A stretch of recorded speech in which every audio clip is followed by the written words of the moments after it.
थी। वहीं सुनील एक सरल और आगे बढ़ने की सोच रखने वाला लड़का। सुनील, बेटा सुनील कहाँ है? अरे जरा एक गिलास पानी तो दे दो। हाँ माँ, अभी आया। क्या माँ, पानी तेरे सर के पास ही तो रखा है। क्या हो गया है, तबीयत खराब है क्या? अरे नहीं नहीं, वो उठने का मन ही नहीं कर रहा था, तो देखा ही नहीं। वैसे क्या कर रहा है? यहाँ बैठ ना मेरे पास। माँ पढ़ रहा था। वो क्या है ना, नौकरी में तो वक्त नहीं मिलता, अब ऑफिस से घर आकर ही तो वक्त मिलता है।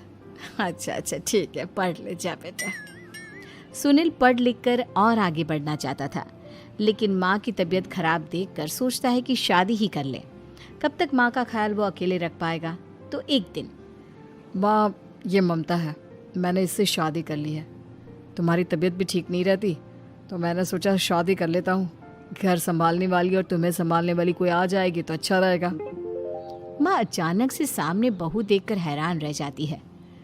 बेटा ये क्या बात होती है? न बैंड, न बाजा, न दहेज, न शगुन, ऐसे कैसे बहू आ गई?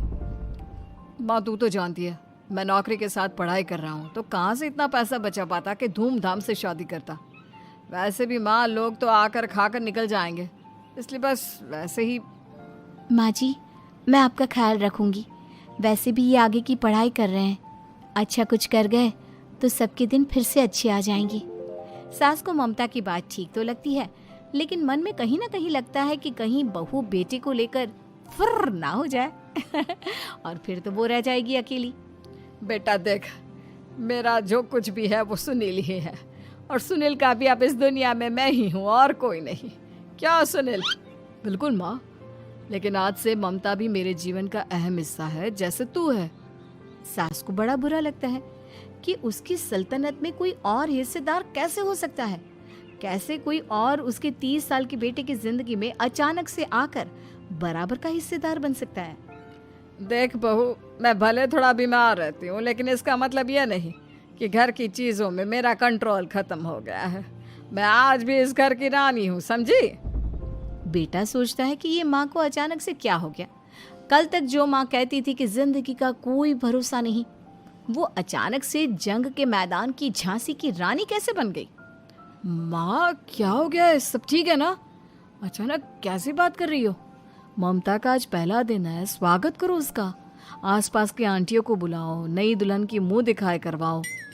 खैर, सास होने का फर्ज निभाती है और बाद में एक सहेली के साथ बाहर निकल जाती है। क्यों री बताया नहीं कि बेटे का ब्याह कर रही हो?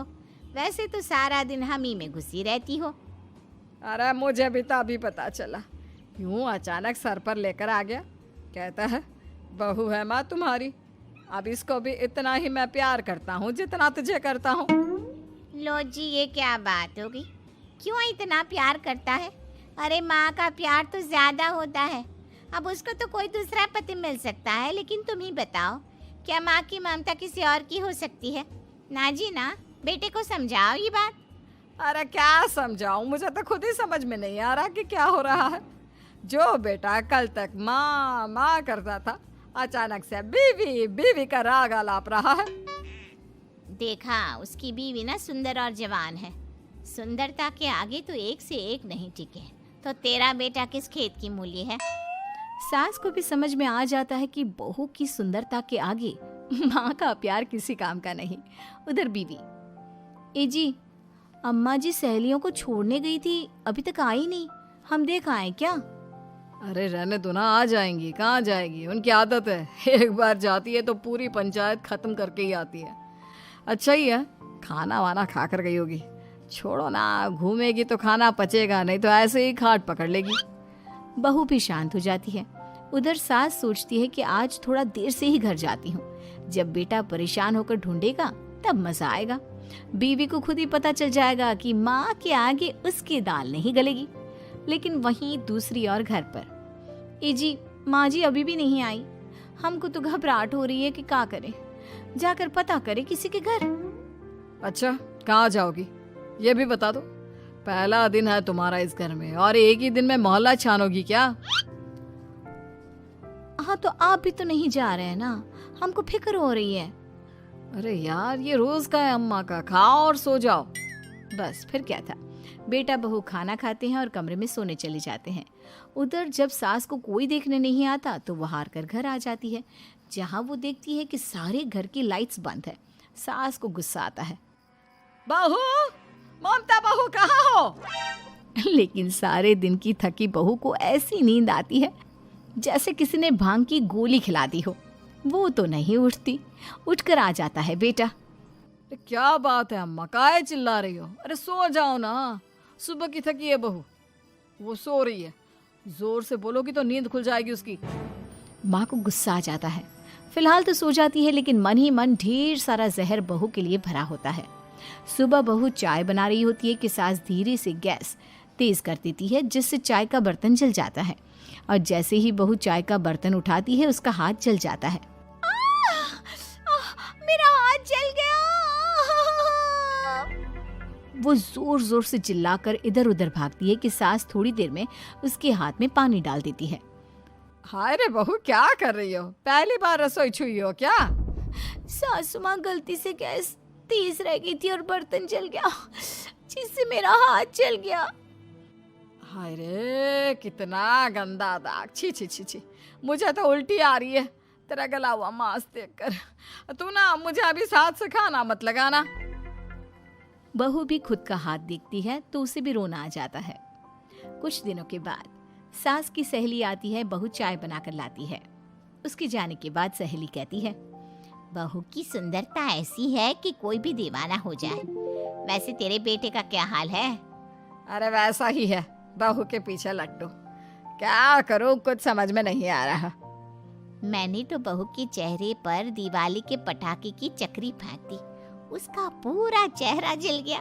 अब देखो ना रही सुंदरता, और ना ही अब मेरा बेटा उसे पूछता है। अरे अब तो वो उसे छोड़कर दूसरी भी देखने को बोल गया है मुझे। बहू सारी बात सुन रही होती है। आंटी एक बात बताइए, क्या भरोसा है कि दूसरी सही आए और आपके अनुसार रहे?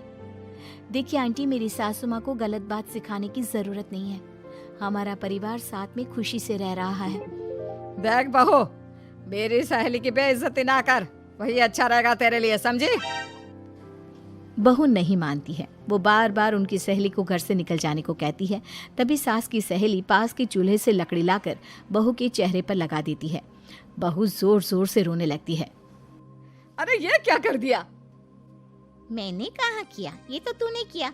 तू ही नहीं चाहती थी कि बहू बेटे के साथ रहे, भला मैं क्यों करूँगी? मैं तो चली, निपटो अब। बहू रो रही होती है, दर्द से चिल्ला रही होती है, लेकिन सास उसे डॉक्टर के पास नहीं ले जाती। तभी पति आता है। क्या हो गया ममता? ये दाग कैसे लगा? तुम कैसे जली? ममता कुछ नहीं कहती, बस दर्द से करा रही होती है। पति माँ की तरफ देखता है। हो ना हो माँ, ये पक्का आपका काम है। आप ही ममता से जला करती थी ना। देखना माँ, अब पुलिस आएगी, केस बनेगा, लेकिन पहले मैं ममता को अस्पताल लेकर जा रहा हूँ। सभी अस्पताल जाते हैं, जहाँ डॉक्टर ममता की सास से कहते हैं, आपने तो नहीं जलाया ना बहू को? अब ममता की सास के तो पसीने छूट रहे होते हैं। वो घबरा कर कहती है, ना ना डॉक्टर साहब, कैसी बात करते हैं? हम क्या जलाएंगे अपनी बहू को? डॉक्टर ममता के पति से पूछते हैं। देखिए, क्योंकि ये ससुराल में जली है तो मामला पुलिस का बनता है, तो आप पहले पुलिस को बुलाइए, तभी इलाज पूरा होगा। सास डर जाती है कि अब तो बच्ची जिंदगी जेल में ही रहना होगा। रहने दीजिए ना, पुलिस को क्यों बुलाना? सारी हंसी खत्म हो जाएगी जब पुलिस के डंडे पड़ेंगे। बहू को जलाना भले ही बहुत आसान हो, लेकिन उसके बाद सारी जिंदगी जेल की हवा खाना। सास डर जाती है। पुलिस आती है। पास लेटी दर्द से करा रही ममता स्टेटमेंट देती है। तो क्या हुआ था? कैसे जली आप? ममता पास खड़ी सास को देखती है। बेटी बताओ, कैसे जल गई तुम? ओए, काका का किरण वाली शाहरुख, चुप, बिल्कुल चुप। सास चुप। सभी इंतजार करते हैं कि ममता क्या बोलेगी। जी मैं खाना बना रही थी, लकड़ी उड़कर मेरे ऊपर गिर गई और मैं जल गई। सास बहू की बात सुनकर रोने लगती है। देखा माँ, कितनी समझदार है ममता। ये चाहती तो। हाँ बेटा, ये चाहती तो मैं आज जेल में होती। मुझे माफ कर दे, मैं आगे से अभी कभी ऐसा नहीं करूंगी। बहू के साथ मिलकर रहूंगी, मुझे माफ कर दे।